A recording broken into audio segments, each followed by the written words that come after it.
It is a religion of peace, submission, and commitment to one God and all He created. It is a way of being, a way of life. It is Islam, and fully 1/5 of people in the world follow this faith. They call themselves Muslims. Hello, I'm Chaplain Dean with the Chicago Police Department. This is the second in a series of videos to expand your knowledge and understanding of the many diverse communities within our city. Having even a basic knowledge of a person's customs and culture enables police officers to conduct their duties in a more efficient and respectful manner. Today, we explore Islam. The Chicago area is home to more than 400,000 Muslims. Many are immigrants from around the world, but many more are second or third or even fourth generation Americans. For example, within the United States, the largest constituency of Muslims happen to be African American. After that, you have many Southeast Asians, Pakistanis, Indonesians, Malaysians, and then down there, then you have some, Arabs. And there are Muslims of every stripe, of every color and nationality. There are white Americans who are Muslim, African Americans who are Muslim. There are Russians and Chinese and Japanese who are Muslim. It's very important to keep in mind that Islam is not an ethnicity. It is simply a very basic religious creed. Muslims believe in one God who revealed Islam through all the prophets, with the final prophet being Muhammad. Abraham is like the father of the three faiths, they call it. And the Christianity and the Judaism, it's all linked together. We're all of one God. That is the very definition of Islam, is to submit oneself to the message of God. We must stand for the protection of life. We stand for law against crime. We stand for morality and obedience to the law. As human beings who are living in the society, we're very committed to the upliftment of this society. And that we see as definitely a religious obligation. We bring a strong essence of moral values, family values, social values, notions of justice, notions about community service and social interaction, which are an inherent part of Islam, but which are also very important in the American fabric. A Muslim place of worship is called a mosque. The imam is the person who leads the prayers. The Islamic holy book is called the Quran, and God is often referred to as Allah. So the word Allah is nothing other than an Arabic word for God. In fact, many of the Christian population in the Middle Eastern areas, they refer to their God as Allah because it's just an Arabic term for God. Muslims practice the 5 pillars of Islam. These are witness, affirming the absolute unity of God and accepting the prophecy of Muhammad; worship, offering ritual prayers 5 times a day to God while facing in the direction of the Kaaba in Mecca; charity, obligatory donation annually of at least 2.5% of accumulated wealth; fasting, complete abstinence from food, drink, and conjugal relations from dawn until dusk by able-bodied adults during Ramadan; pilgrimage, visiting the Kaaba and other sites in Mecca at least once in a lifetime. Muslims will conduct their daily prayers privately if possible, or publicly if necessary. When a Muslim prays, he prostrates or she prostrates him or herself to the ground and puts their head to the ground. And again, it's not a prayer unless you have seen this before or been around Muslims that you're accustomed to seeing. If law enforcement officials, if police officers have to contact some Muslims, it would be best to avoid those times when people are focusing on prayer, especially in public places. Friday is the holiest day in Islam. Between 12 noon and 2, Muslims gather at mosques for congregational prayers. Very, very sensitive, the Friday prayers. And the mosque is very, very sensitive. If you have to go in the mosque for a criminal, I beg you to have the same respect you would have for a Catholic church or for a Protestant church. We don't wear our shoes. We don't wear our shoes onto the actual carpets and the prayer rugs.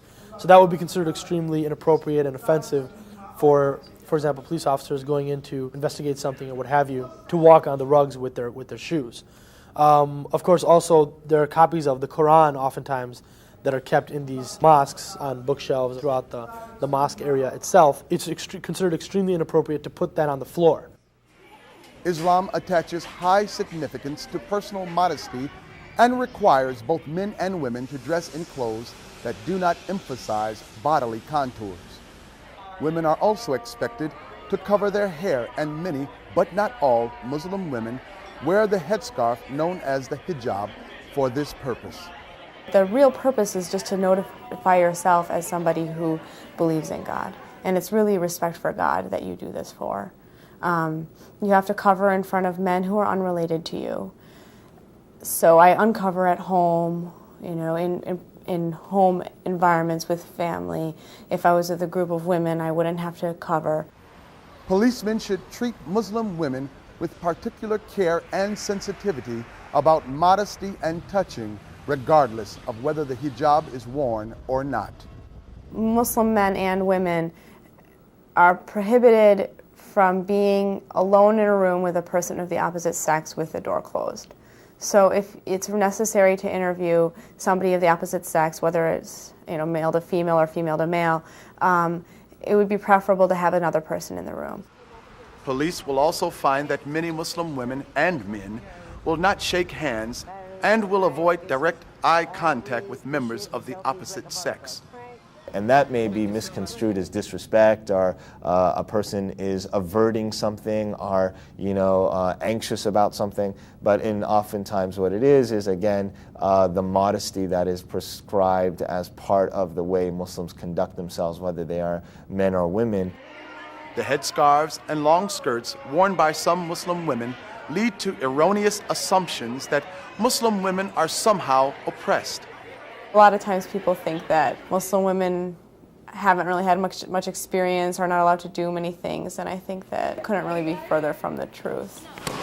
Nothing holds me back as far as being a Muslim woman. I mean, once you really study Islam, if you're in university and take the classes, you'll see that Islam basically was the first women's liberation movement. It helped the poor. It helped the women from being oppressed. They can own their own businesses, they can own their own property. They were given voting rights from the very beginning in the Islamic tradition. And Muslim boys and girls are equally cherished and keep their parents equally busy. Our children go to school. My daughter is a typical teenager. She's fascinated with basketball. She plays for the school team. Both my children are into tennis. They follow it very closely because that is one of my avid avocations aside from work and other community work.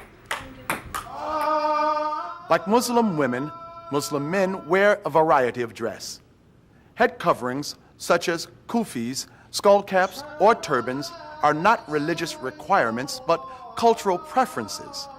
For a man to remove his hat or that which is covering his head is much less of an issue in public than it is for a woman.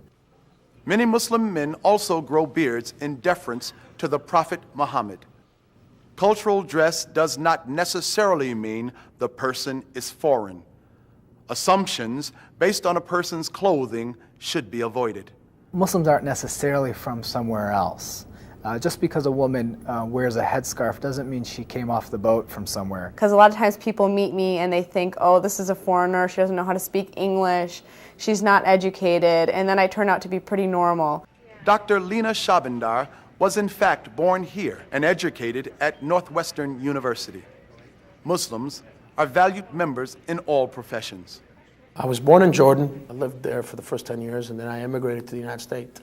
And I've been living here for the last 23 years.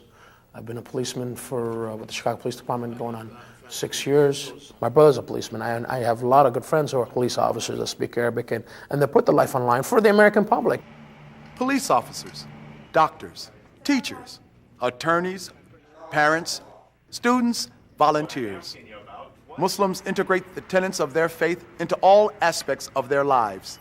When I come into work, I cannot leave my Islamicity, for lack of a better term, outside. I bring it in. I bring my values about being good to people, about being sensitive, about being caring, about being ethical. all of those values come with me. In addition, I've got to follow the traditional rituals of practice. Muslims, just like people of all faiths, expect police officers to exhibit those same values. I want my son to always feel that an officer is someone he can trust, he can look up to, and he can call, and not fear. And police need to be sensitive to an increased fear among Muslims in light of current world events.